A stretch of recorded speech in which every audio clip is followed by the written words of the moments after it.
All right. Welcome back, everybody, to the Ball Hawks podcast. We're live again. It's Sunday. You know it. We're here. You're there listening, watching, whatever you're doing right now. I'm your host, Steve Fisher. You can find me on Twitter at ssfisher87. Who do I want to? I'm pretty excited that we have a guest today, and I kind of want to jump to him first, but I'm a real nice guy, and I will introduce my screen right this time. I think I'm screen right on everyone's. My co-host, Christopher Hey Phillips. What's happening today?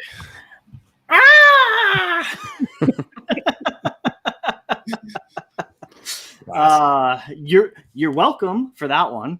And I guess thank you, Steve, for giving me a layup today that I at least understood. Happy to be here, guys. Again, another live episode of the Ball Hawks podcast, which is, of course, presented by the Dean Blundell Network. We are live on Twitter. We're on YouTube and Facebook as well. So if you guys want to enter the conversation, join us on YouTube and Facebook. Get in the comment section, and we can see those live. So you can follow me on Twitter at PhillipsChris12. Don't forget to follow the podcast account at ballhawks_pod. I don't think he said it this week. He might have missed it, but again, I wasn't listening. So don't forget to follow Steve at ssfisher87. What's going on, Steve? Oh, having to listen to you talk about not listening to me, things of that nature.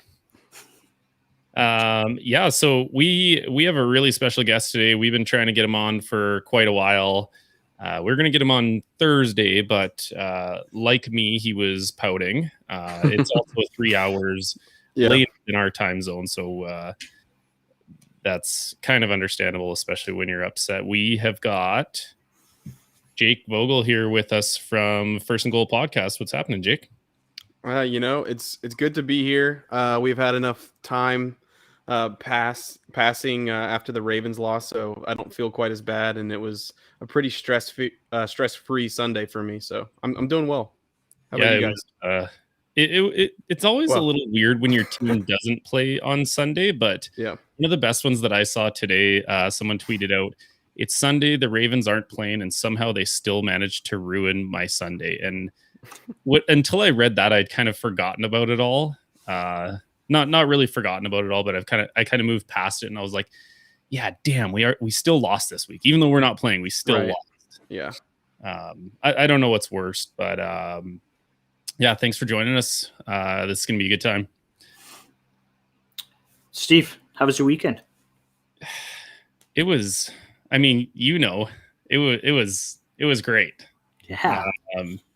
Big news in my house. Not sure if I'm legally allowed to say it yet. We got an accepted offer on our house, and hopefully, that all works out. But it was quite a bit higher than what we paid for it. So I like making money. So that was fun. That's good. How was your guys' weekend? And quite a bit higher than you listed it for, if I'm not mistaken. That's right. Yeah. Jake, how was your weekend? Yeah, it was good. I already mentioned before, the Ravens loss was pretty rough on Thursday, but as you guys know, and most of my followers, I am a huge Georgia fan. So if the Ravens lose early in the week, I still have a chance with Georgia, and thankfully they still played really well and are the number one team in college football. So good sports weekend. Laid low, worked on Saturday during the day and all the way into the evening in the tasting room at the brewery that I work at. So not too bad at all. Thanks for bringing it up that Georgia's number one in the country. We both know who's number two in the country. Appreciate that. What kind of stuff are you guys brewing up at work right now? We have a brown ale, one of my original recipes that'll be on tap this upcoming week that I'm really excited about. Nicknamed, or really just named, Bears Beats Brown Ale, because I'm a huge Office fan. So nice. Yeah. Nice. So I know we mentioned it like way back in the infancy of the podcast. Chris had this opener where he was calling me the brewmaster because I do home brewing, and then you and I have talked over Twitter about brewing things, and I was like, yeah, Chris, this is what a real brewmaster looks like. I'm more of like, I'm like the what are people calling, like, what was that thing that people called Tyler Huntley, President's Choice or something like that, like knockoff brand Lamar Jackson. That's like me being a brewer. Like, I'm very Kirkland special here. Okay, we got some fun things to talk about around the NFL here. The first one, Chris has called it the sister kissers, and we all know why. Ties in the NFL absolutely suck. Yep. And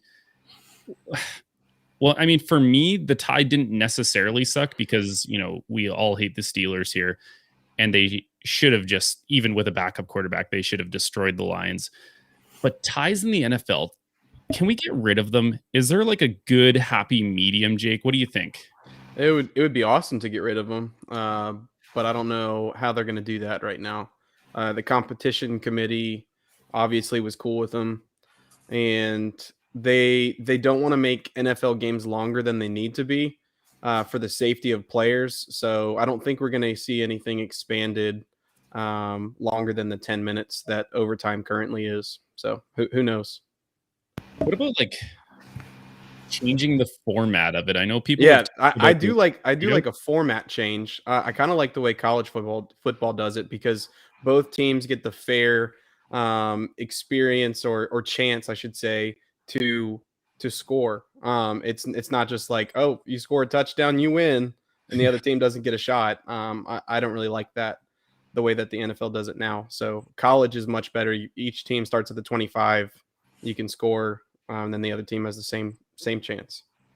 And I was going to chime in and say that I think the NFL needs to go something that replicates the college format, whether it be, I think starting at the 25 in the pro game is maybe a little bit too close, maybe push them out to the 40 or something, like just to make it a little bit more challenging, I guess. But yeah, I mean, it's basically make it, a game of horse, right? Like, okay, I did this, now you have to do that too, sort of thing.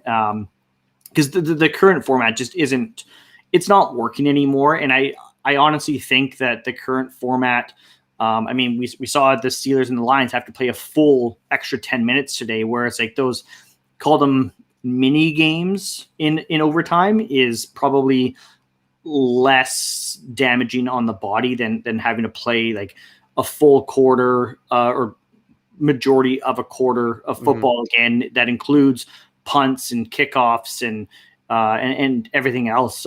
Did you guys see what Najee Harris said? No, I missed it. Najee Harris didn't even know that football games could end in a tie. True Bama player that doesn't watch the NFL, Yeah. Like, well, we never go to overtime, so I was gonna say, I think in Bama they're so used to just beating up on opponents so bad, because they always set themselves up with those easy cupcake schedules that they never really have to worry about it, right? Yeah. This is all coming. Full disclosure, I don't watch college football. I'm just bagging on Steve. Don't worry, we've got something in the program that's titled Seahawks Recap that I just cannot wait to get to here. So I'll save all of my comments for that portion of it for you. Yeah, I mean, Jake, you said it the best. I hate the idea that a team can win a coin toss, have a really good offense, and score a touchdown, and the other team can have a really good offense and not even get the chance to score that touchdown. Like, it doesn't make sense to try and replicate a game that you wouldn't get an opportunity to score. And it's kind of funny that you said it as well. The competition committee approved this for whatever reason went through their head. I'm thinking to myself, who's on this competition committee that thinks like, oh yeah, ties are cool for the league. And also the fact that one team's offense doesn't even get to hit the field at all. Right. I do know one person who was happy with the sister kissing today, and that is a friend of the show, Andrew. And simply because he's glad that the Lions didn't win. So our friend Andrew Jake is a Lions fan, and his biggest concern, I actually was hanging out with him last night. He's like, they're gonna blow it, man. He's like, they're gonna blow it. They're gonna win this game.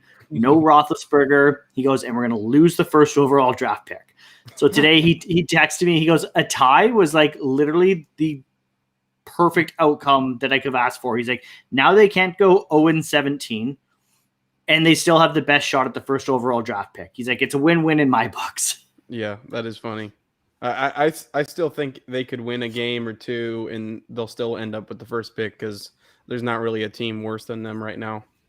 Yeah, it's not even close. Like, yeah, they are the Jacksonville of last year. Mm. That's how bad they are. But they're not going to reset the 17 new worst record of all time. They still get to hold on to their 0-16 tie with the Browns. Yeah, 16. They could still be 0-16-1. Yeah, it'll be like the new, like, is that actually worse, or is that like is that a wash? Like, is it what better? do we call that? Or, yeah. You went 0-16 and you kissed your sister once? Yuck. I mean, you point it like that. I don't think that's a win. And nobody won in that scenario. No. The next one I want to get to is there's some more high-profile injuries going on. So we've had the big ones, obviously.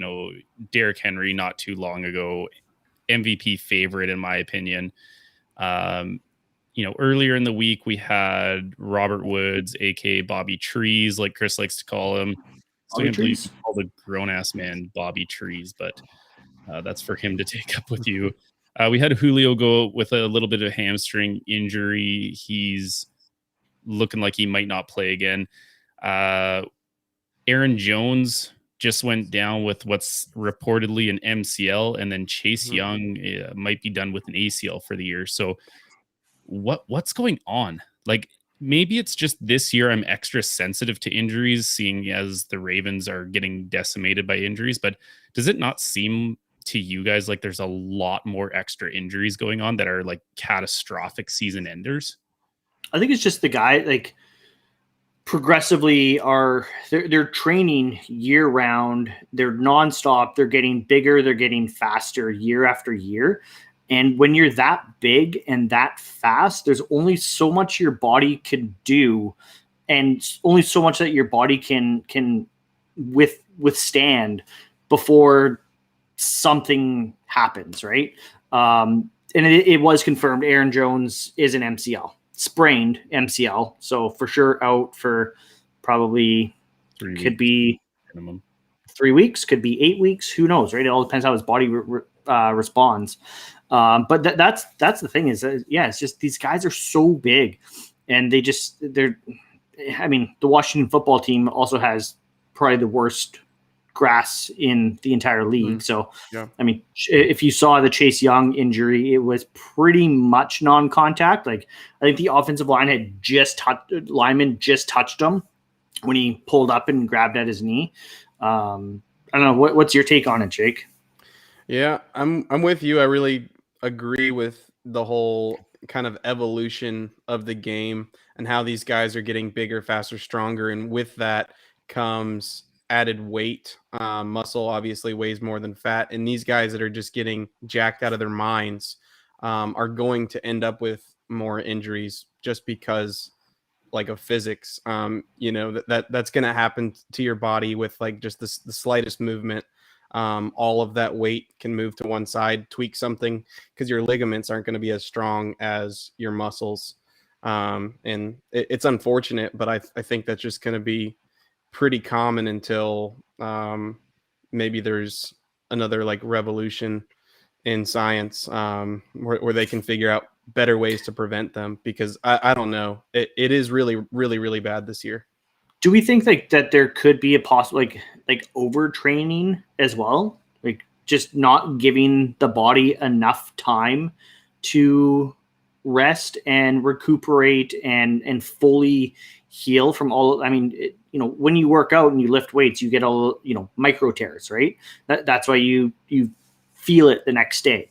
And so maybe that's a part of it too, is just a little bit overdoing it too much and working too long, too many hours, too many days in a row without actually allowing their body to rest. Yeah, I think that's part of it. And I think that's a bigger issue in the off season than it is during the season, because the players are still going to be working out during the season and possibly gaining here and there. But it's really the off season where they do a lot of that bulking up based on position group and cutting down as well. And I should have clarified. And that's kind of what I meant, is the year round training that you see these guys doing now. Like the season ends, and like the very next day that you see video of Russell Wilson posting, like he's back in the gym lifting weights, he's on the field throwing footballs. Like he doesn't stop. And I think that's not helping anybody. It's not helping their body for sure. I wonder what Jake used the word like a little bit of a revolution or something like that with changing the game. I wonder what that happy medium balance is, because these guys always find this competitive advantage by being faster than the next guy, by being stronger or, more agile. But if they're, we're going to see this keep happening as they get bigger, faster, stronger on a guy like, Derrick Henry is the epitome of bigger, faster, stronger. DK Metcalf is one of those guys. I wonder what that happy medium is going to be, where it's like you want to train, but you can't become the Hulk, or we're going to probably lose you for some of this. Yeah, we're probably going to see some more guys like Hunter Renfrow or Mac Jones. Yeah. More average looking dudes that maybe don't get as injured because they're not jacked out of their minds. Yeah, I wonder how that's going to work, because then like you also have to think about like field conditions and stuff like that. And a guy like Hunter Renfrow, when he's doing all these kind of underneath like quick stop turn like lateral things, it's so easy to pop a knee out when you hit turf and your leg sticks and your knee goes, right? Yeah, it'll be interesting to see. I just hate seeing that stuff. I mean, I was texting with a buddy of ours who I play fantasy football with. And I said, before I did my ACL, I didn't really think anything of it. I would be like, oh, whatever. It's just guys getting injured, whatever. Like sometimes when you're playing against them in fantasy, you're like, yeah, that's awesome. Then I had my ACL, and I'm like, every time I hear someone goes out with an ACL injury, I'm like, damn, like that sucks so bad for those guys. So yeah, hopefully we see a little bit of like advanced science that can help us with like strengthening ligaments or something like that, because it's got to catch up. What about the upsets today? I know we're not going to go into Baltimore, Miami. No need to go back there. But all of these kind of big underdogs we're seeing take down kind of giants and doing it, I don't want to say easily, but they're not even like relatively close games. They're just like handing guys losses. What do we think the biggest thing is for these massive upsets? Taking teams too easily, any given Sunday, like what is it? What do you guys think? I mean, there is parity in the league, regardless of what the standings say, and regardless of what our preconceived thoughts are going into the matchup of like, oh, these guys have no chance of beating this team. Right. They are still all professional athletes, and there is still some balance there, and some competitive balance. That's what I should have said in the league, right? And there is that parity to make sure that it is even, and we're not seeing the same teams kick the crap out of the bottom tier teams week after week after week after week. Because eventually, I mean, who wants to see that? Like even as Ravens fans or as a Seahawks fan, like, yeah, sure, I want to see my team win, but eventually you're going to get bored of seeing your team win repeatedly week after week after week after week. And that's what helps drive. I mean, turn up your nose all you want, but like that's what's going to drive ratings for the NFL, is that these teams are a lot closer than you think, and any team can potentially win. I mean, that we saw last week, the Broncos beat the Cowboys, and then this week the Cowboys come out like world beaters and the Broncos lose to the Eagles, right? So it's just that's the excitement of the whole league. I don't know. What do you think, Jake?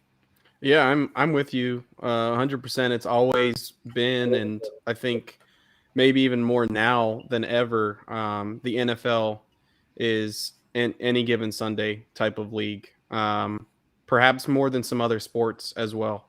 It seriously, any Sunday, any Thursday, any Monday, later in the season when they play on Saturday for the playoffs and stuff, literally a team that you'd think has no shot to win can pull an upset, and we see that week in and week out. This week, I don't know if it's necessarily a big upset, but the Patriots smashed the Browns. They absolutely killed them. That was absolutely Last week, an upset. yeah, and last week we saw the Cardinals without Kyler Murray, without DeAndre Hopkins win, and then this week they didn't really have a shot. Well, So- that's good. Sorry to interrupt. That's because they ran into this juggernaut. To go. McCaffrey split out wide to the right. Newton takes the snap, and he is in for a Panthers touchdown.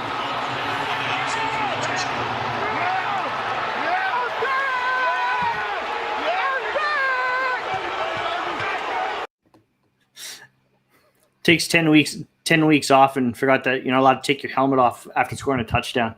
Got flagged for that one. But yeah, that's a great point, right? It's like last week when I saw that Kyler was out for the Cardinals, I changed my pick. I was like, I had the Cardinals to win. I was like, no way. I'm like, the Niners are going to win this game now. I mean, that probably says more about the Niners than it did the Cardinals in that game, right? When we see the Panthers come out and lay a whooping on the Cardinals today. So do you think there's part of it as well? Like, do you think that it is, the good teams overlooking the bad teams? Do you think there's a little, letdown games, so to speak? I think that's a big part of it, and it really, a lot of the letdown games come from a previous week being a very emotional win for the team that comes into a game thinking this opponent is not really worth our time, and that seems to be a big issue, and it's something that Steve and I know pretty well, being Ravens fans. Just over the years, you always get a letdown game or a number of them in a season. Yeah, I kind of wondered about those like letdown game kind of ideas, and there's the human element where you play a Steelers on a primetime Sunday night or maybe Monday night, and you're just so physically exhausted from that game and beat up, and mentally you're just like, I gave everything I had to that game, and then you come back into a game. I just have a hard time believing that this idea of parity in the NFL is so strong that, I mean, it obviously is, because you should not have Washington football team, beating Brady and the Bucks. You should not have, Miami taking out the Ravens easily. Like, there is proof in what the results actually are, but I have a hard time believing that you get, what is it? Taylor Heineke. I don't even know how to say his last name. Heineke, right. He's out dueling Brady because the league is that close. The greatest quarterback of all time is that close to Taylor Heineke. Not buying it. You're telling me Mike Evans, Chris Godwin, those guys are that close to, okay, Terry McLaurin, stud. Everyone after that, meh. Very meh. I always hear parity and I'm like, is there actually that big of parity where the best of the best, Lamar Jackson, the MVP, is getting out-dueled by Jacoby Brissett to a combination? Part of me just cannot believe that actually exists in the world. Yeah, go ahead. Sorry, Jay, I was just going to say, I think Jake touched on it there too, is just the emotion that goes into it, right? The emotion that goes into those big games or those letdown games on the flip side of things. And I think, I just showed the clip of Cam Newton and the Panthers who, what I think everyone else would say unexpectedly beat the Cardinals today. And I'm going to say that was an emotional win, right? They just brought back Cam Newton, who was their first overall draft pick. What was that, 2010? Former league MVP. They brought him home, so to speak, and so emotions were high, and they were going to that game like, feeling like they were probably on top of the world, especially a guy like Cam Newton, who, has been out of football for the last 10 weeks. So he's like on top of the world. He's ready to go, like ready to prove that, like, no, like you guys all made a mistake by not signing me after Belichick cut me. So, and then, on the flip side, the letdown games, the Cardinals had a big win last week without Kyler Murray, beating a divisional opponent. And now this week, again, without Kyler Murray, thinking like, okay, well, we did it last week. Like we could probably do it again this week. Right. And just had that letdown moment. So sorry, Jake, I cut you off. What were you going to say there? Yeah. So Steve was talking about, the difference between a GOAT and Tom Brady and Taylor Heineke. And I think there's a lot of truth to what Steve said, but also a comparison like that can't be made just straightforward in that fashion, because Brady is not going against Heineke. Brady is going against the opposing defense, and same the other way. And Tampa Bay is decimated in a similar fashion to the Ravens, not to the same extent, but I think they're without their top 3 corners. So you have to factor in all of the things when you're talking about a defense versus a quarterback and an offense in its entirety. Yeah, that's an interesting take on that. Like, obviously, it's the same as saying a quarterback's win-loss record. Right. Well, Exactly. Quarterback didn't actually win the game, right? It's the team. But I guess my point would have been like, if you look through the roster of the Bucks and you look through the roster of Washington, and you just go like one for one, give one guy a green and one guy a red, that Bucks team is going to be shining neon green. Like across the board, they outmatch them in every way. And I think that's why we call them upsets, right? Is because you're like, okay, you've got, Lamar Jackson, you've got this guy, this guy, this guy, this guy. Who do you have on the other side? Like, you literally have nobody. So Jake, I want to know, what would you say was the biggest upset of the week and why? I actually need to get the games in front of me, because I'll probably forget. Sorry, No, you're good. There.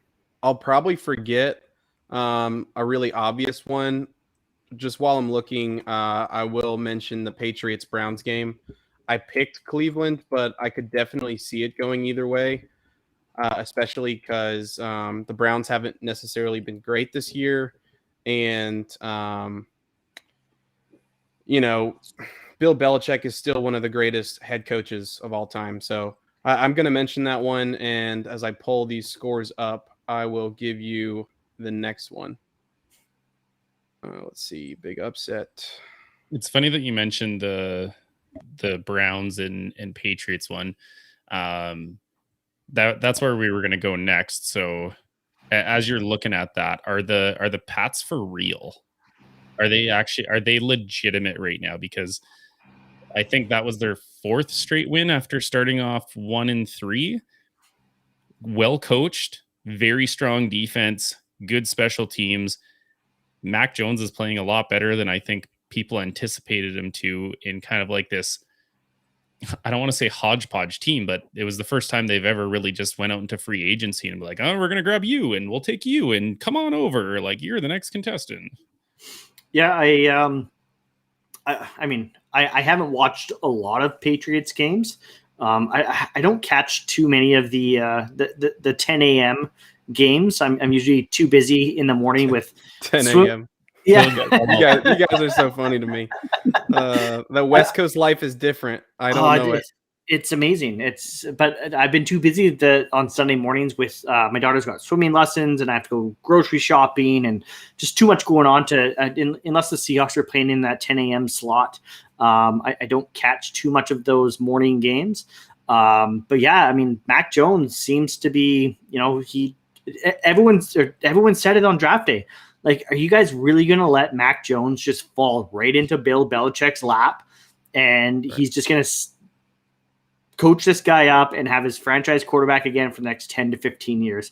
And I did see there's some salty Niner fans out there too. I saw one tweet today being like, everyone, of course, the comparison, Mac Jones, Trey Lance, who should the Niners have taken? And one person was like, come talk to me when their rookie contracts are up for renewal and we'll see who's doing better then. And I'm kind of thinking like, the way it looks, like it's not going to be Trey Lance, but yeah, I mean, it's way too early to say. Too early for sure. Yeah. Yeah. I mean, we haven't seen enough of Trey Lance, right? Too small of a sample size from him still, but yeah, I don't know. Yeah, so I did get those games. There really weren't a ton, if you ask me, that just jump out. We mentioned the Buccaneers game, so I would say Washington was an upset, even though they played at home.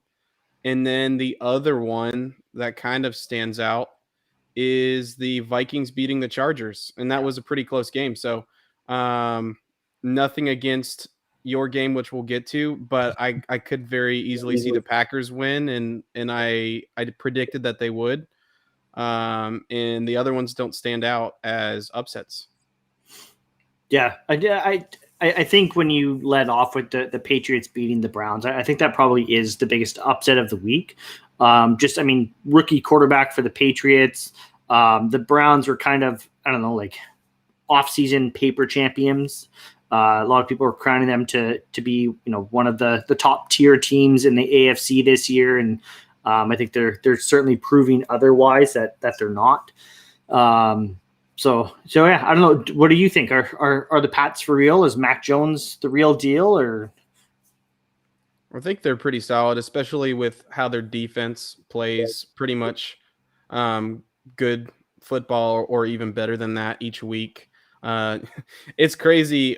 We see some good defensive players leave Baltimore and then kind of thrive in other situations. That's not the way it used to be, but it's been more common recently with Zadarius Smith and now Matt Judon already beating his sack record in Baltimore, and we're only a little over halfway through the season. So it's crazy. It's so funny, like position and location of where you go to makes such a huge difference. Like, I didn't want to say I could see Matt Judon becoming, a really top player, but I mean, first of all, we forget that he was a Pro Bowler in Baltimore.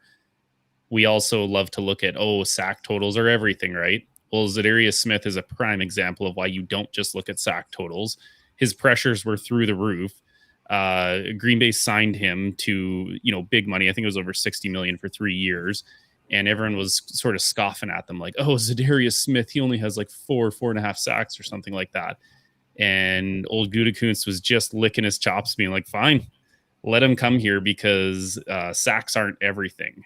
And if there's a more perfect example of that than Odafe Owe for the Ravens right now, not getting a single sack all at Penn State all his senior year, and then looking like potentially defensive player of the year. So rookie defensive player of the year. Sorry, rookie defensive player of the year. Judon going to the Patriots. I don't want to say it's a huge shock, but I mean, he's definitely earning his money for Belichick, but you've got maybe one of the greatest defensive minds in football to pair up with a Pro Bowler. They look scary good. They beat us, when Cam Newton was on that team, and they had no business beating him. And that's just a simple coaching, and their defense is always going to be good. So I think they're for real. I'm not going to say they're going to dethrone Buffalo right now to win that division, but are they going to win wild card spot? I don't think it's out of the question, especially when you have Kansas City. They kind of came back on track today, but a lot of really weird teams. Jake, you mentioned the Chargers losing again. That's a team that I had, potentially winning that division all together. So I think they're for real. All right. Who isn't for real, Chris? No, before we get into that, let's quickly talk about the time change and the 10 a.m. games versus the 1 o'clock games, versus on your end, the 1 o'clock, the 4 o'clock, and the 8 o'clock. Yep.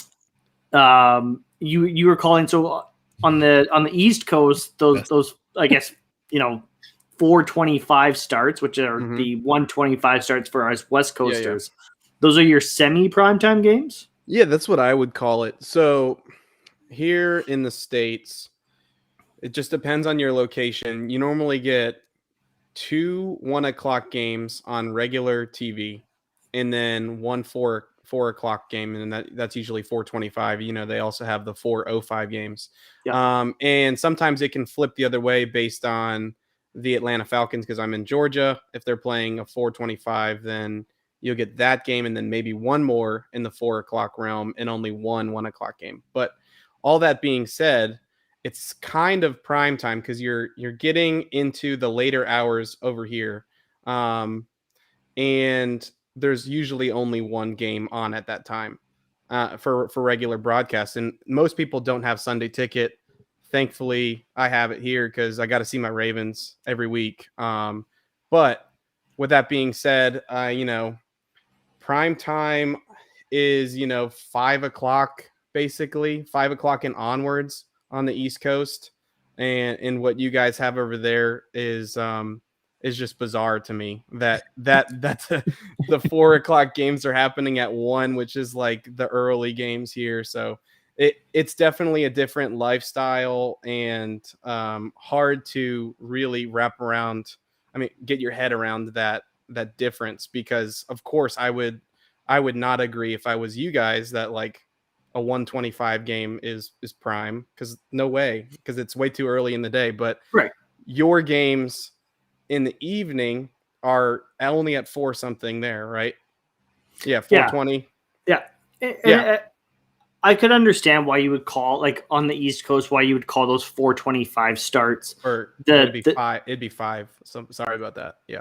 Yeah, like I could understand why you would call those your semi primetime games, because like you're preparing dinner at that time. Like the game's on while you're eating dinner, and that's for us on the West Coast, right? Like the prime time, the 5 o'clock start or the 8 o'clock on your end.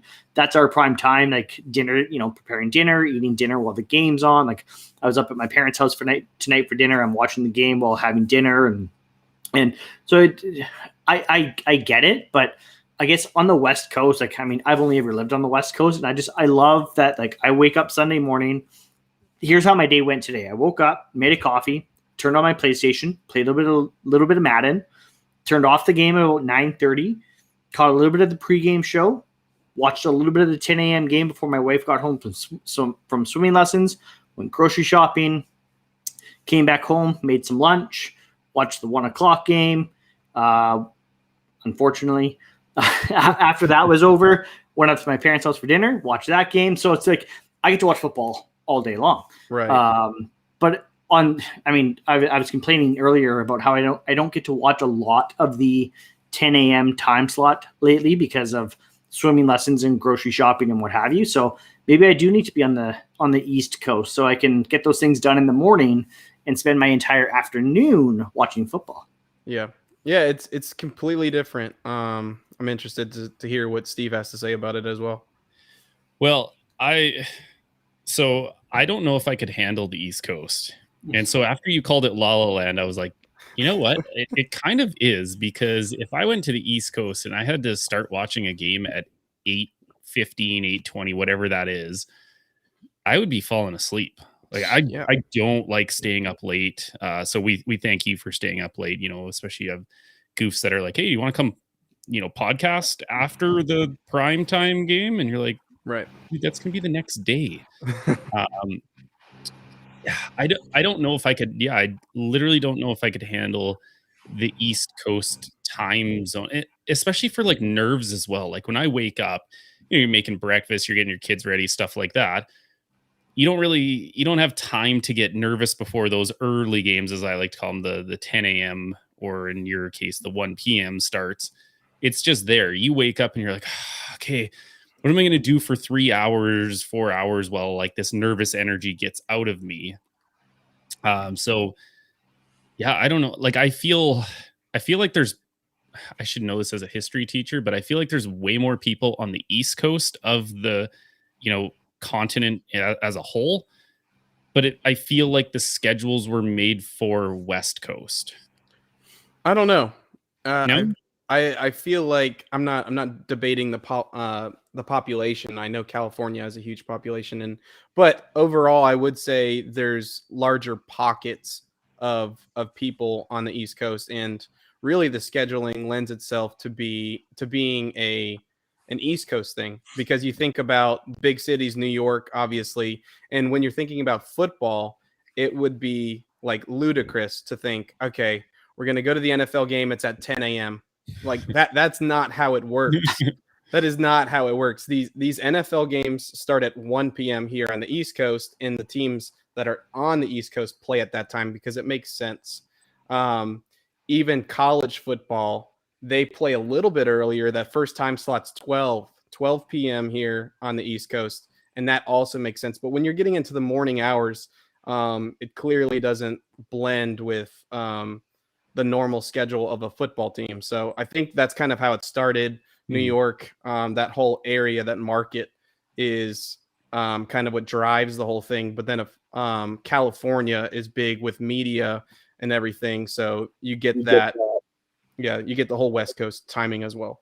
Well, and clearly they think that 1 o'clock or 1:05, 1:25 time slot is the ideal time slot, just depending on what coast you're on. Because, I mean, the West Coast games kick off at that same 1:05, 1:25 is what the East Coast games do. So obviously there's something there that they're like, okay, this is the ideal kickoff time.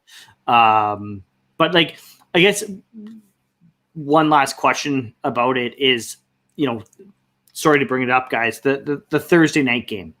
So, I mean, that game ended at what, like just after 11 o'clock your time, and you're upset, you're angry, and now you have to go right to bed.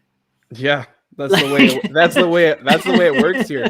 It's probably not good for a lot of people, but yeah, I mean, I would definitely appreciate your schedule. I think I could get used to the West Coast for those reasons, but it's pretty clear that it was set up with thinking about the East Coast, and then prime time really thinking about both sides, pretty much an all-encompassing thing, because if they want to have a primetime game, it has to be after people have worked and finished their day all the way on the West Coast, which is why you can't start the game until 8:20 here on the East Coast, because then it's like 5:20 there on the West Coast, and like hopefully they're done and on their way home.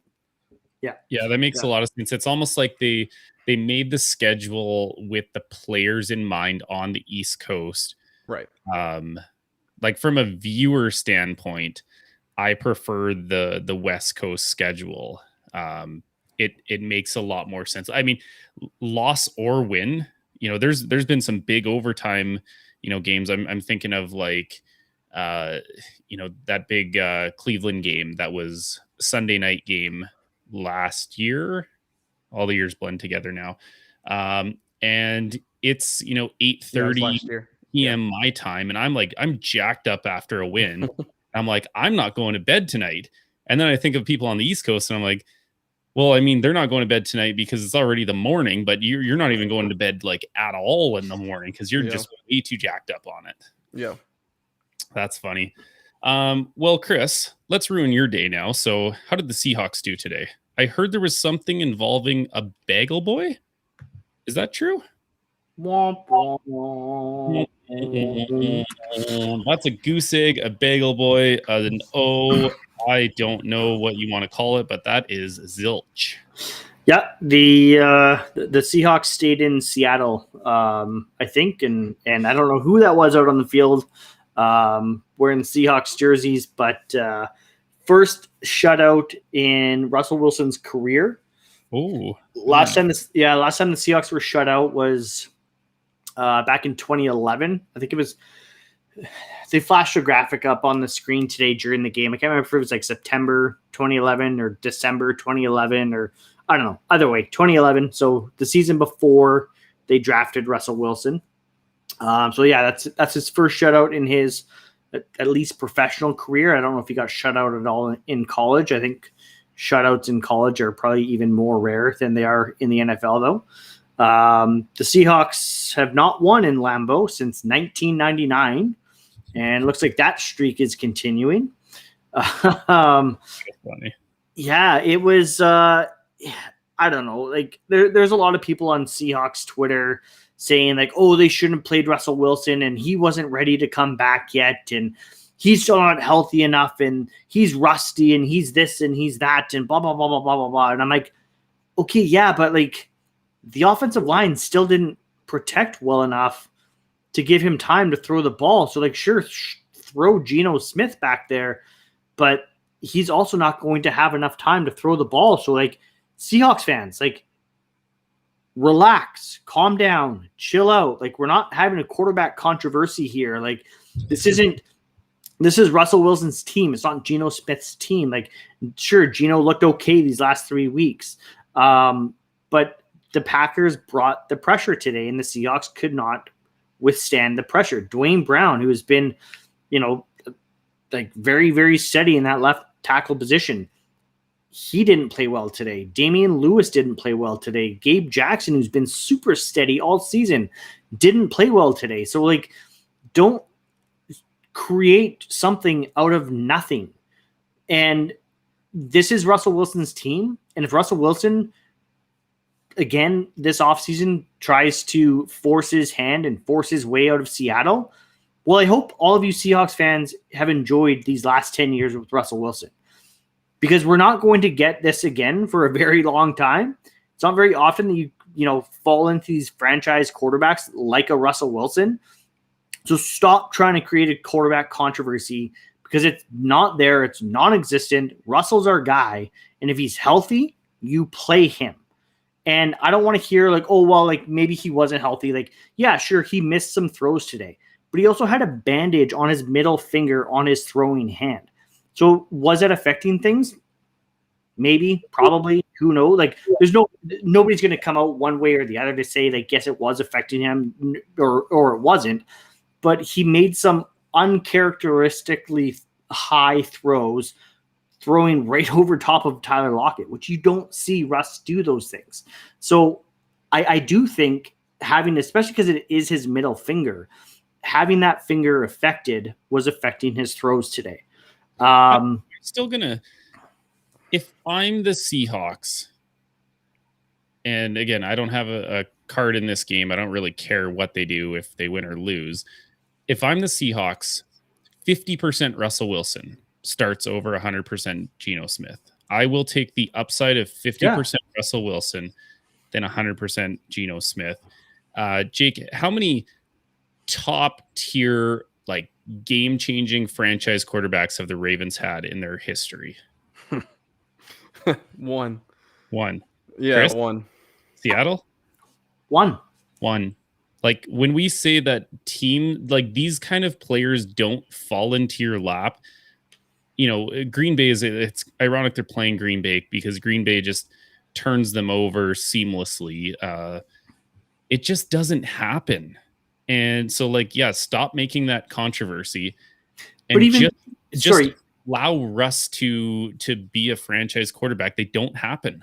Yeah. And sorry to try to cut you off there, but like, even then Green Bay, like Aaron Rodgers fell right into their laps, right? Like Mac Jones and the Patriots. You're talking about him earlier. Like, I'm not going to say Mac Jones is a franchise quarterback this early in his career, but I mean, we all remember that 2004 NFL draft and seeing sad Aaron Rodgers sitting at the table all by himself, just waiting for his name to be called, right? So they kind of, lucked into that situation or what have you, that nobody managed to trade up to go grab this guy.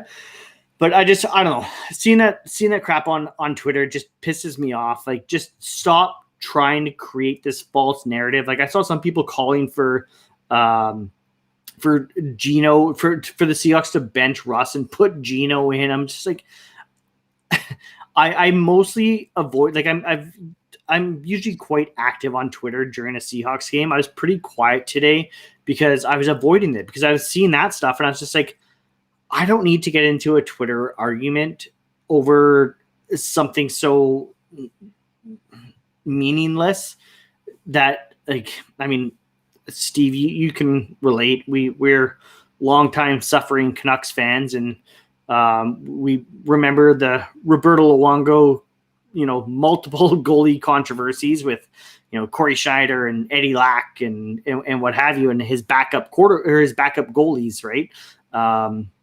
So it's super frustrating. Stop it. Just stop. Anyways, let's talk about the game. Did you guys watch the game at all? Jake, did you watch the game? I watched a number of games, so I flipped back and forth on the Packers a little bit. I watched a good bit of the Chargers-Vikings game. I like to switch it around and check out my fantasy players, and I have some guys on different teams. So I do the exact same thing. If it's not my team playing, yeah. So when it's the Seahawks playing, I don't change the channel. Yeah. When it's all the other teams playing, I'm like, oh, there's my fantasy player. Oh, there's my fantasy player. Oh, there's my fantasy player. Yeah.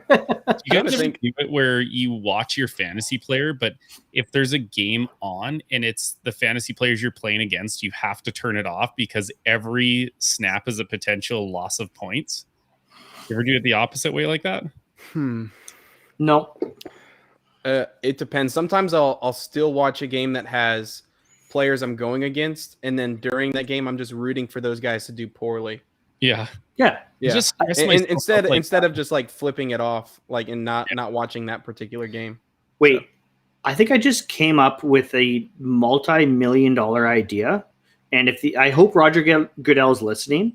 They need to come up with some sort of like Jake was talking about, like there's like NFL Sunday Ticket and there's NFL Red Zone and what have you.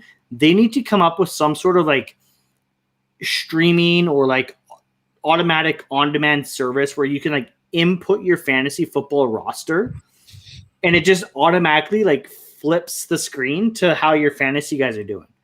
That'd be pretty cool. Right? I know there's already something not quite as advanced as that, but I'm pretty sure that it can show your fantasy team on the right side of the screen. It's either like on NFLnetwork.com or whatever, NFL.com, or it's on the station, and you can like sign into your account. And if it's just like one team, it'll put all the guys in there, but it's not going to switch to all the different games. I just want to see like, hey, look. Yeah, it's like he caught a pass, and then it goes boom right to that game. Yeah, Patrick Mahomes threw a touchdown, or Allen Robinson caught a touchdown, or it's very much like Red Zone, but like even more specific. Get on it, Roger Goodell. You guys have the money. You can make that happen. We want royalties. Yeah. Whatever royalties come from that, the three of us will split it. Yeah, that is officially trademarked by us. So don't steal our idea. Couple other things really quick about the game here. The Seahawks pass rush, just they need to figure it out. They can't get home. They need to get more pressure on the quarterback. I don't know if they need to blitz more, which is like super against the Seahawks, style of play. And Ken Norton doesn't typically blitz his linebackers too much, regardless of what Jamal did last year, they don't blitz their safeties too much either. Earl Thomas didn't get his first career sack until he was in Baltimore. So they need to figure something out with their pass rush because the 4 D linemen that they have aren't getting the job done. Carlos Dunlap is, I think, showing his age. Darrell Taylor is starting to get double teamed. So they need to figure that out. I hate to be this guy. The reffing sucked today. It was brutal. Packers fans, I don't want to hear anything about the Fail Mary anymore. The Golden Tate miraculous game-winning touchdown catch. Call it what you want it. That Aaron Rodgers fumble was total BS. Darrell Taylor recovered that fumble, and the referees gave the tie to the offense. Kevin King had an interception that he caught it, dropped it, picked it back up, and the referee literally waved his arms incomplete, but then went like this for touchback. I'm like, which one is it? And I think what they ended up saying was that he intercepted the ball, made enough of a touchdown movement, and then fumbled it, but it was an touchback still. Like it was just it made no sense. The Damian Lewis got called. What actually happened there? I'll have to go look that up. Here, I've got it here. I kind of want to watch it just to make fun of you. Side the 3 for a first. Third down. Pressure from the edges. Pressure. Backs up away from it. Goes in zone and it's intercepted in the end zone. Oh, he dropped it. Oh, He dropped it at the last moment. Kevin King. No, it hit him right in the chest. Did he drop it? Why is he dancing around? Man, that's bad. Did you see the ball on the turf? Yeah, that's bad. Right? Like, how was that an interception? But then he dropped it, and it's still a touchback. And it's again. I don't want to hear anything about the Fail Mary anymore, Packers fans. You shut your mouth. You shut your mouth when you're talking to me. Damian Lewis. Specific Packers fans in particular there, right? Yeah, all of them. Not a Packers fan that might be like associated with a Ravens fan on this show. Oh no, Jane. A couple different ones still too. I got into it a little bit with Dave earlier, but that's okay. It's okay. Dave, our buddy Kyle. Yeah, all of them. Yeah, I know a few Packers fans. Right before halftime, the Seahawks were in field goal range. They ran a last second play just to run more time off the clock. And Damian Lewis got called with a holding penalty, which then pushed Seattle out of field goal range. And they showed the replay. Damian Lewis got bull rushed and put on his ass. There's absolutely no way that he could have held the defensive player in that position. Even Tony Romo was like, that's not a hold. And so Seattle went into halftime and into the final score with 0 points. Lastly here, DK Metcalf got ejected from the game. I didn't know it. You guys probably didn't know it because you probably didn't watch the game. Everyone that was watching the game didn't realize because the referee never actually announced that DK Metcalf got ejected from the game. He got it here. I'll show you guys the skirmish he got into. Savage. Oh, watch out here. I can't do that. Oh. That's already a penalty. I think there's another one coming though.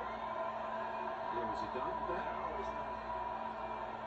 Oh, right there. Another one. Oh my gosh. Oh, that's a bunch. He's gone.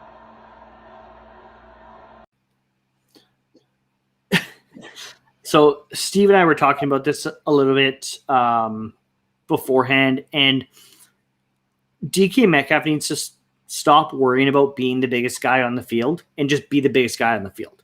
Stop proving to everyone how big and strong and tough you are, and just go be that big and strong and tough guy and just play football. I think a lot of opposing teams have realized that they can get DK off his game by getting in his ear, getting in his face, being like, nope, you didn't catch that one. And that's exactly what started this whole skirmish. Is like they rushed through him the ball, and the DB did, one of these, like, and DK just went and off the handle, right? And we saw it a couple weeks ago against the Saints, where he spent most of the game trying to, play big boy football against Marshawn Lattimore. Just focus on beating your defender, catching the ball, and scoring touchdowns, because you are the biggest, strongest, fastest receiver on the field. Just go be that guy and stop having this, it's almost like he has like little man mentality, where it's like, no, I have to prove it. I have to prove that I'm the biggest and strongest and fastest. Like, no, just go be that guy. You want to know what proves being the biggest, fastest, strongest guy is doing what Megatron used to do. And that's being big, fast, strong, and putting up touchdowns and yards consistently. Like, yeah. Or Terrell Owens. Right. There's nothing like, we've all played a lot of sports in our lives. There's nothing more intimidating than when somebody scores a touchdown, scores like a goal in hockey, and sort of just walks back. Like, I've done this a million times. You're like, ooh, that, like, you can chirp in my face all you want. You get that everywhere. But the guy that like makes an unreal play and just like, whatever, I'll go back to the huddle. You're like, okay, that guy just embarrassed me, and you don't even care that he embarrassed me. Like, damn, that's big. Yeah. It was pretty funny. I don't know if you guys saw it. After he got ejected, apparently, because like I said, nobody had any idea. He didn't get led out of the stadium. They allowed him to stay on the sideline. So then on third down, he put his helmet back on. He tried to get back on the field. And the referee came up to him and said, no, like you've been ejected. And it's just like mass confusion. After the game in the press conference, he was asked, like, what happened there. And he just said, paraphrasing here, but he's tired of losing and that the offense needs to get the ball to the playmakers. Because him and Tyler Lockett combined for 8 yards receiving in the first half, which is not good enough. Again, I already touched on it. Russ didn't have enough time to throw the ball today. Seattle seemed to really abandon the running game for some reason as well. I don't know what happened there. I don't know if it just wasn't clicking or if they're just not trusting Alex Collins. D. Eskridge was a ghost. I think he had 1 touch for negative yards after being activated off the IR, and Pete saying like he's full go, like he's ready to go full speed, like, and then he gets 1 jet sweep for negative yards. So I don't know, super frustrating game. It is what it is. I mean, I'm pretty much at the point where I'm probably going to rate this season off, which sucks. The Seahawks don't own their own first-round draft pick this year either. That New York Jets have that in the Jamal Adams trade. So hopefully Seattle's not rating the season off like I am, because I don't want to see the Jets end up with a top 10 draft pick that was actually the Seahawks that they could have used on, I don't know, a center. Like maybe they should have this year, like a guy like, I don't know, Creed Humphrey. That would have been nice. That would have been a luxury to have a, bona fide stud at center rather than a, third wide receiver. I don't know. I just want to say that our friend Kyle had a great tweet a while ago, and if you missed it, he said, "You may think Pete is a terrible coach who the league has passed by. In reality, he is a genius who benched his best quarterback to commit to tanking for a better second-round pick." And I just had to give that a little bit of airtime because that's such a clever troll. I love it. I saw it, and I chose to ignore it. I know you did. Okay. I think everybody knows what time it is right now. If you're asking yourself, is it midnight over on the East Coast? Yes, it is. So we're going to get to everyone's favorite segment, the third down. Christopher? Yes, it is time for the third down. Everybody's favorite segment. Everybody knows the rules. Jake, I know you know the rules. I'm going to give you guys some head-to-head matchups, of a super top secret category, and you are going to pick your winner in that head-to-head matchup. At the end of it, I'm going to recap your choices. You're going to give me your MVP. And, because this week we have a guest, I get to choose who's the winner between Steve and Jake. Of course. Feeling lucky. Overconfident already, Steve. I don't like it. Not a good look on you, bud. As always, the third down is presented by Bad Tattoo Brewing in Kelowna. Be sure to go check them out at badtattoobrewing.com. Sign up for the Bad Tattoo Beer Club. They just came out with a new one today. I just got the email for their No Bad Hazy Pale Ale. So you can go order 24 tall boys of the new Hazy Pale Ale from the Bad Tattoo Beer Club. Get it shipped directly to your doorstep all across Canada. And if Hazy Pale Ale isn't your style, well, the Advent calendar is still available, guys, and Christmas is right around the corner. So don't forget to get that Advent calendar. Again, that is badtattoobrewing.com.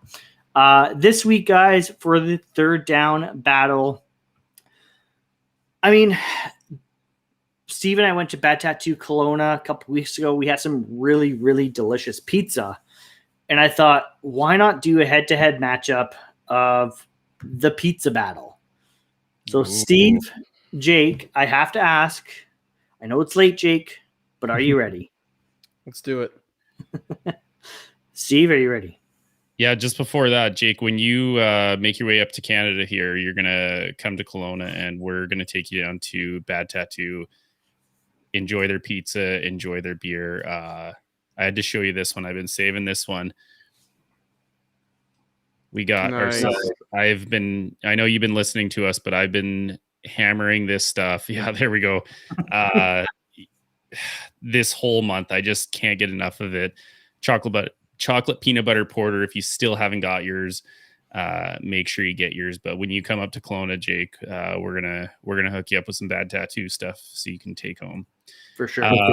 Or if we can figure out a way to get it shipped down across the border, we know Bad Tattoo can't do it because of duty and everything else. We don't know if as regular civilians, if we're allowed to ship beer across the border or not. Something we haven't looked into yet, but maybe sometime soon here we'll try to figure that out and get you some of this local Kelowna beer. Sounds good. For the first matchup, guys, I thought I'd go with the crust. So for this first matchup, we have thin crust versus stuffed crust. I mean, I guess you could throw in pan crust or pan pizza in there as well, which is like, I don't know, in my opinion, super, super greasy. So I went with like just a thin crust versus a stuffed crust. I mean, if you want to throw in an other, I'm okay with that too. Jake, what is your preferred crust style?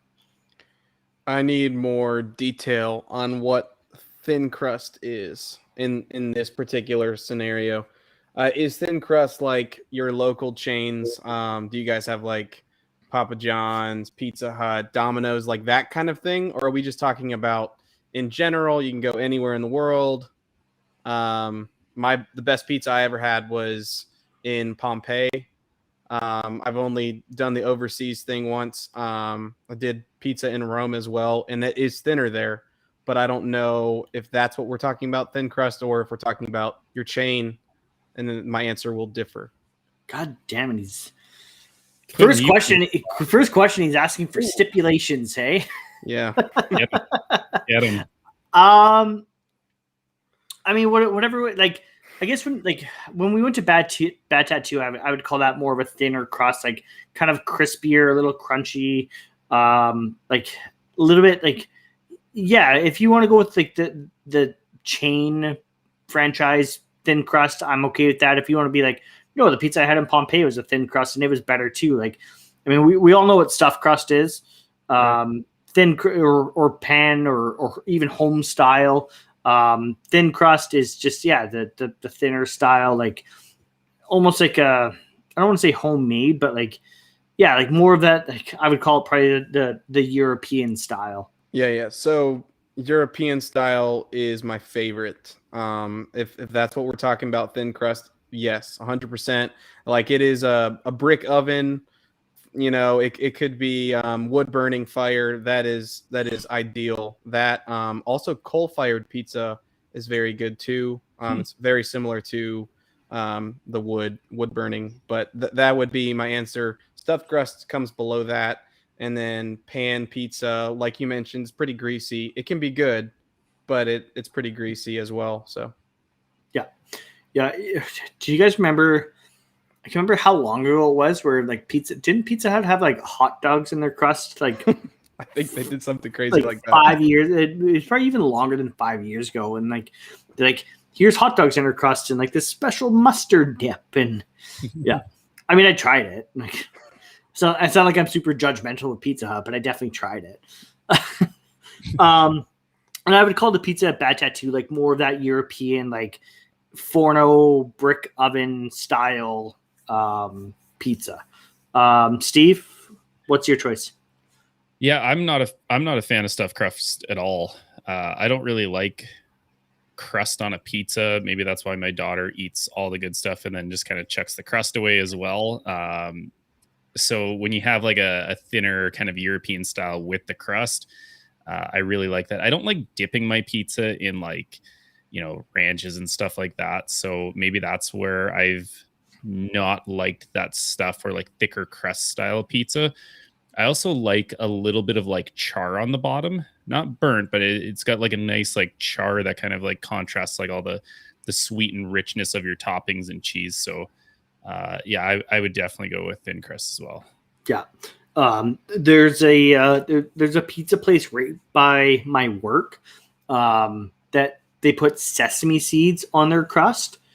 Super, don't make a face. It's super underrated. Super, like it's like nice and like crispy and like crunchy crust, and then like the sesame seeds add a bit of an element to it. And Steve, before you move away from your current location, I recommend that you try that pizza place by my work. I'm not going to name drop them. So I mean, like turning your nose up at something, isn't that what an underrated place would be? Like, not a lot of people would think that's something good, so you should almost like turn your like scratch your face at it. Yeah, when I first heard it, I was like, oh, like that's kind of weird, but no, it works. It's pretty good for sure. You also tried mustard on watermelon, and we're like, that's not that bad. So tastes, it wasn't that bad. I stand by it. It wasn't that bad. Okay, guys. Next matchup, we have the this is style or recipe of pizza. So we have the classic pepperoni, which I will stand by. Nobody does the classic pepperoni better. Which I mean, I guess as far as chains go, Pizza Hut does the classic pepperoni probably the best as far as the big time chains go. Versus a Hawaiian pizza. And Jake, I have to ask you, does pineapple belong on pizza? Man, this is a big debate among pizza eaters, which is most people. Man,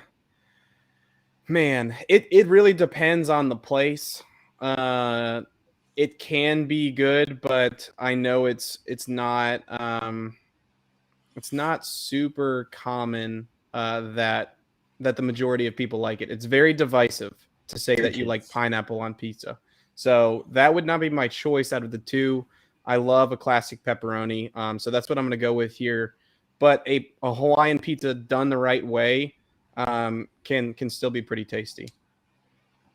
Yeah, I love that. It's divisive is the best way to say it. Like you want to start a fight somewhere, just like two things I can think of, and one of them I was fighting about earlier this week: pineapple on pizza or is Die Hard a Christmas movie? Say any of those two things to your common person, and it's like, all right, I came to fight today, apparently.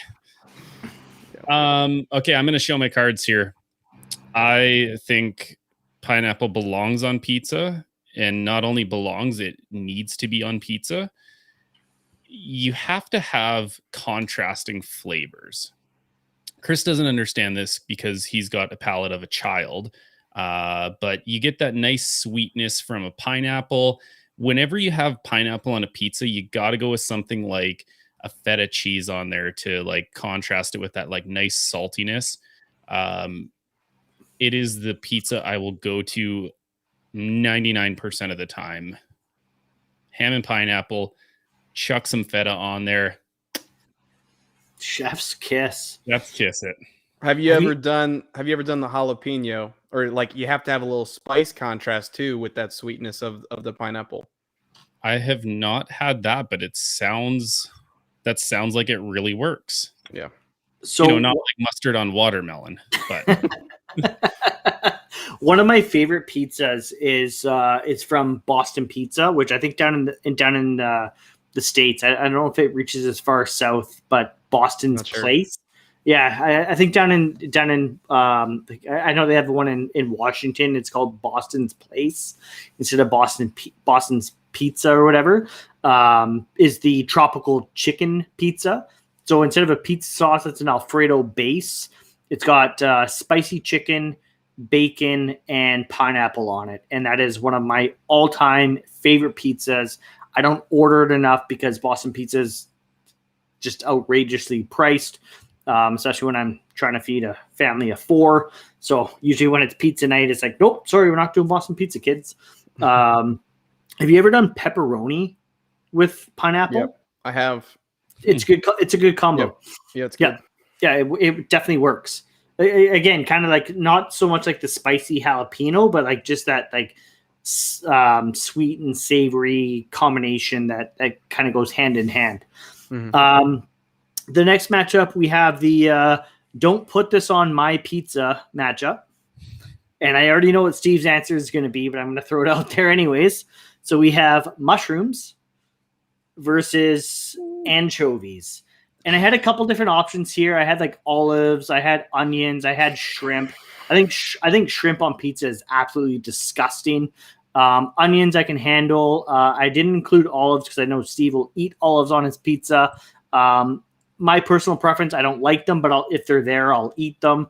But mushrooms, I mean, like I said, I know Steve's answer versus anchovies. Let's start with Jake on this one. This is tough for me because I wouldn't really classify myself as a picky eater at all, but there are a couple things I do not like, and mushrooms are one of them. I know a lot of people really do. A lot of people really do like mushrooms. So I would never choose to put mushrooms on my pizza personally. I also wouldn't choose to put anchovies on there either. So it's kind of tough to say. If I've tried this thing called a Caesar salad pizza before, and if the anchovies were like technically in the salad dressing, because that is kind of a more, high-end version of a Caesar salad dressing, if it was in there and it was disguised and it was kind of lightly on the pizza, I would definitely go with that.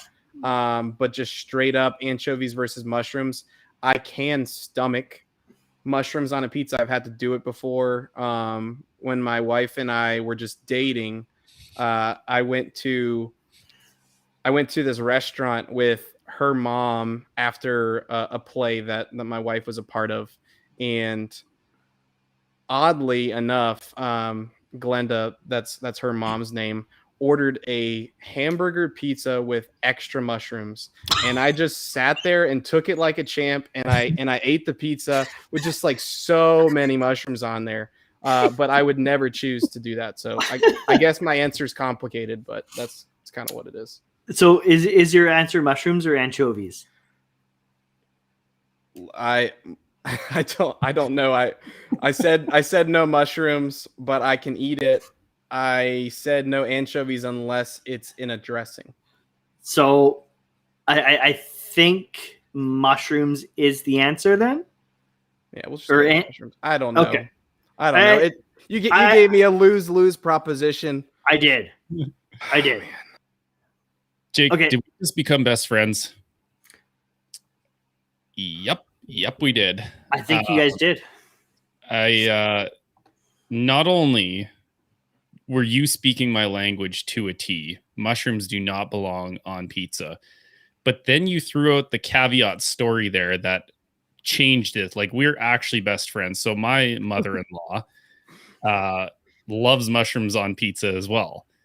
And, being the person who was dating her daughter, she ordered mushrooms on the pizza. I'm over there for dinner. My now wife knows I hate mushrooms on pizza, and I ate those things like a champ. I sucked them back, and I was like, yeah, I'm not hungry anymore, I guess. Like, starving before a hockey game, down 2 pieces, and I'm like, nope, I'm just going to hockey hungry because this is disgusting. Mushrooms are fungus. We all know that they're fungus. Yep. It's ridiculous to even think you would put them on anything, let alone a pizza. Why are you doing that? And you know what? I've never had anchovies on pizza, but I will try that 1,000 times over before I'll ever put a mushroom on my own pizza. It's funny, Jake, when you mentioned about anchovies being in Caesar dressing. When I was traveling overseas, I went out for, honestly, it was lunch with, I've got some family overseas, and they took us out for this lunch to this kind of fancier type of restaurant. And I was like, oh yeah. Like I'll get the Caesar salad. Right. And they bring up the Caesar salad. It's like a wedge salad. So you have to chop it up first of all. And it had literally sliced anchovies on top of the salad. And I was like, yeah, can you guys send this one back and like bring me a different one that doesn't have anchovies on it? Because like, Yeah. Yeah, no, thank you. I'm apparently the only mushroom eater in this room right now. Mushrooms absolutely belong on pizza. You guys will be happy to know my wife disagrees. My wife hates mushrooms as well. So like we found a place that we'll do like half and half. So we'll order like Canadian pizza is a kind of staple in this household where it's like pepperoni, mushrooms, and green peppers, which my wife hates both of those things. So it's like half pepperoni, half that Chris will just eat, which I'm okay with that. Last matchup, we have Battle of the Big Time Chains. So are you, if you're ordering pizza from a chain restaurant, are you ordering from Pizza Hut or are you ordering from Domino's? Gosh, dang it. It really depends. It really depends on what I'm feeling. So I'll give a quick story here. I did not think very highly of Domino's for the longest time. And then I went to college and Domino's was close by and I became acquainted to Domino's with my buddies. And I really started liking it, maybe even more than Pizza Hut. And then since that time, I haven't had much of either of them. So it's tough to say. Pizza Hut was better growing up. There's kind of a nostalgia to it, but it's not necessarily great. And I think Domino's has upped their game from what they were previously. So I'll go with Domino's just because I think Steve is going to go with Pizza Hut to give a different answer. All right. I'm actually not. Believe it or not, Domino's, if I'm going to a chain, Domino's is my go-to. And I think it's because they've actually upped their pizza game, like you were saying, Jake. And I think Pizza Hut, I mean, this is obviously in Canada and local to who even owns the chain of the restaurant. But Pizza Hut to me just seems very greasy. Mm-hmm. So, when you said like it's very nostalgic, when we went out for dinner as family, we would always go to Pizza Hut. And I just thought it was the greatest thing ever. Like, who cares if it's greasy? I'm a kid. Like, give me the grease. Give me this was like when you had to like pour your own fountain drink and you would get like the swamp water and like just run it through all of them. Like just disgusting taste like every kid has. Domino it's my go-to of all the chains around. So I'm actually going to pick Domino's.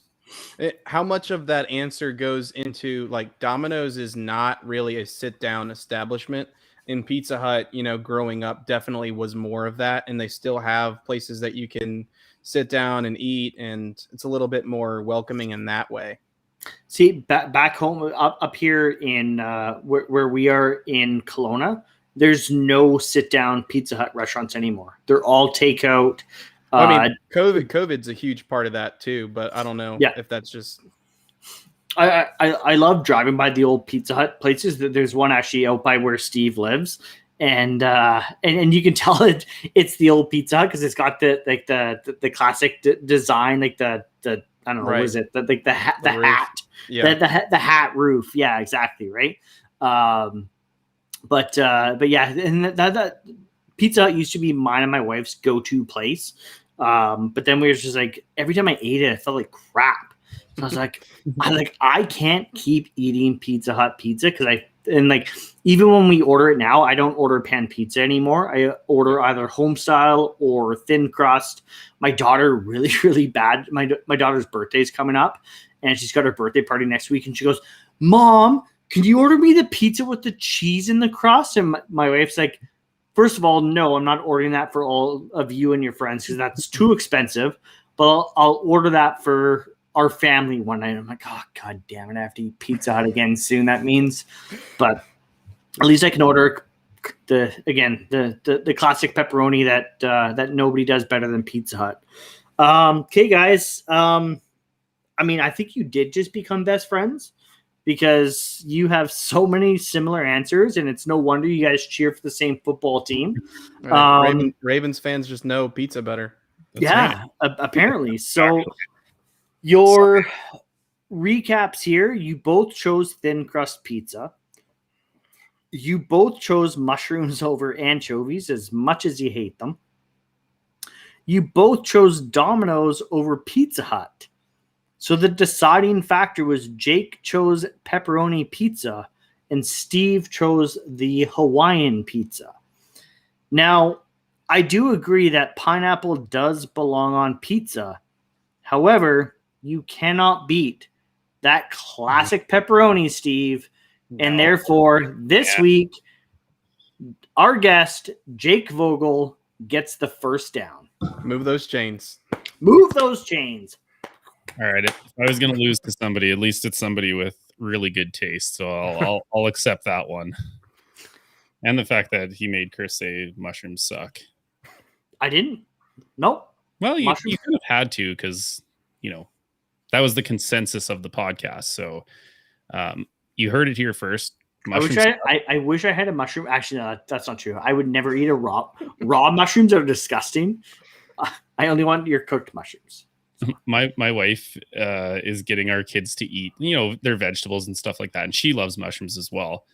And every time they eat raw mushrooms, I'm just like, I look at them and I do this like little kid thing. I'm like, ew, you guys are eating mushrooms. And today they had mushrooms and they threw them aside. And I was like, proud of you kids. Like, yeah. No, raw mushrooms are gross. I'm a texture eater. Yeah. So like I don't eat bananas because I don't like the texture. So I don't eat raw mushrooms for that same reason. Apparently, I prefer my mushrooms cooked and slimy. That's a contrast of taste. But again, that was another great third down presented by Bad Tattoo Brewing. Again, be sure to go sign up for the Bad Tattoo Beer Club at badtattoobrewing.com. Definitely. We decided not to go with a mailbag because Jake has already been kind enough with his time. It is now almost 1:30 in the morning for him. Almost 1 o'clock in the morning. Same thing. It's the next day. It sucks. He's going to be tired for work. We appreciate you coming on, Jake. We want to give you the next, minute or so to give yourself a little shameless plug here. Tell people where they can find you, some of the cool things you're doing, with your podcast and with your brewing. Yeah. So you guys can find me on Twitter. I'm very active on there. So I love to interact. If you have questions about college football, Ravens, if you just want to talk about NFL in general, that's more so what I stick to. A lot of football talk. I am at Real Jake Vogel. I also am part of a podcast with Jay Andrews. We've actually missed the number of episodes recently. Hopefully we can start that back up, but it's called First and Goal Pod. You can find that on Spotify and a number of other places for podcasts where we just pick all of the NFL games, the over-unders, the spreads, you name it. So that's a lot of fun. And then something else that I do on the regular is a YouTube thing with Jason from Huddle It Up Films. If you look up Huddle It Up Films on YouTube, it's Jason, Garnett, and I, and we preview the Ravens games each and every week. So we try to do that a couple days before the upcoming game so that people can view it and it's worth your time. So I'm enjoying doing all of that stuff. I am a head brewer, so I brew beer, I keg it, I can it. I'm constantly working on that. So if you're in Georgia, make sure to look up Oconee Brewing Company, Oconee